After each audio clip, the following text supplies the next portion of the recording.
Governor has spent more money than I have on public safety in history. Okay, but I'm going to interrupt you then. Here's the problem.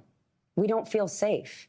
You might be working closely with Mayor Adams. You may have spent a whole lot of money, but I walk into my pharmacy and everything is on lockdown because of shoplifters. I'm not going in the subway. People don't feel safe in this town. So you may have done these things, but right now we're not feeling good. We're worried we could be San Francisco. All right, Republicans with the wind at their backs heading into Election Day tomorrow as momentum continues to build in some of the bluest states in the country, including in New York.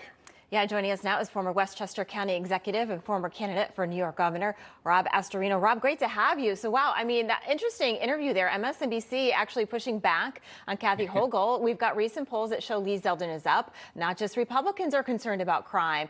What do you think can happen tomorrow? Well, I think, and I feel very strongly about this, that Lee Zeldin is going to win. You're going to have Republicans win up and down the ballot. You're going to have the Republicans take back the House, including gaining 3 or 4 seats out of New York. And it's a huge red wave, and New York is not going to be not affected by it. They are, because of that interview. I mean, the fact that MSNBC host is admitting the truth in front of Kathy Hochul, and she sits there with a blank stare on her face, should tell you everything you need to know about what has happened in New York during this campaign. She's raised $50 million in about 12 months, smashing every record. And she can't break away because people are just frustrated with everything going on. And it's going to be, I think, a huge, huge upset tomorrow. Turnout's actually big in important areas for Lee Zeldin. Yeah, and not just a New York City issue as well. You were there. You had the Republican nomination for governor in New York in 2014 against Andrew Cuomo. Lee Zeldin has closed the gap. Trafalgar, we just had that poll up. He's leading in the most recent Trafalgar poll. What's Lee Zeldin doing right?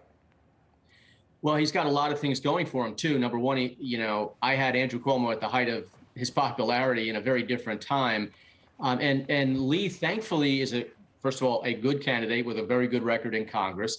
And he's got the wind at his back politically. The climate in America right now for Republicans is great because the Democrats have gone so far off the rails.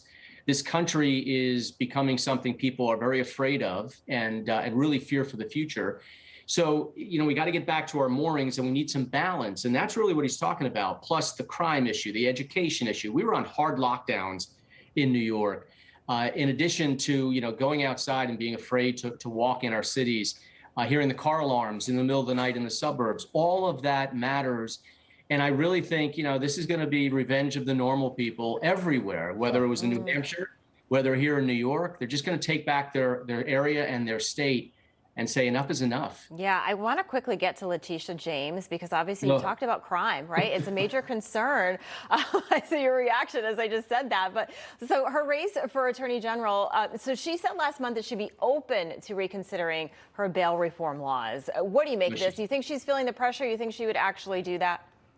No, because she's had every chance to do it, and she's denounced that. She loves the bail law. So does Kathy Hochul. They've had every opportunity to make the changes, and they have not. In fact, in the debate, Kathy Hochul said to Lee Zeldin, "I don't know why crime is so important to you." I mean, if that's not the killer line of the year, and Letitia James ran during the height of the Trump era, right? So everyone was just crazed out of their mind. We were a Trump fog, and she ran on something completely illegal. She said, "I'm going to get this guy no matter what. I'm going to indict him on anything, find something," and everyone's like, "Yay!" And now they're like, "Whoa, who the hell is our Attorney General?" Because they're thinking straight again. So Michael Henry has an enormous opportunity. He's neck and neck, and I think he's going to pull it off with the rest of the Republicans. All right, Rob Astorino, great to have you. Always great insight. Good seeing you, Rob. Thank you. Thanks, Allison. Thanks, Rob. Take care.